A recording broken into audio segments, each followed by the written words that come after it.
Tell us some of the funny stories about when you fell in love with tennis and how far you'd go just to get your game of tennis in.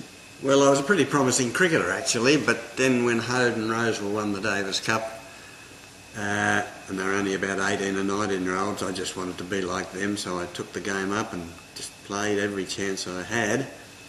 Even in the middle of winter, when there was a frost on the ground and it was pitch black, I'd get on my push bike, put my gloves on and cycle down to the tennis court. But too often the guy that promised he'd come and play with me never turned up.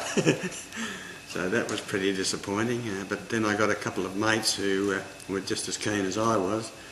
But of course we couldn't afford any tennis balls, so we used to, well, you know, we might be lucky enough to find a couple of old ones, but they were real light. So we used to put them under the tap and make them heavy and fluff up. So that's the only way we could play, if we could find a couple of old balls. There was no such thing as buying new balls.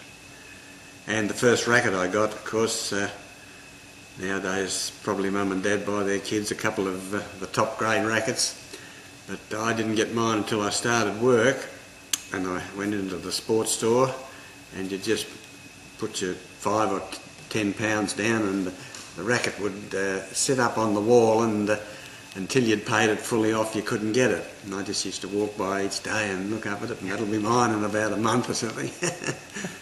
So that's how I started.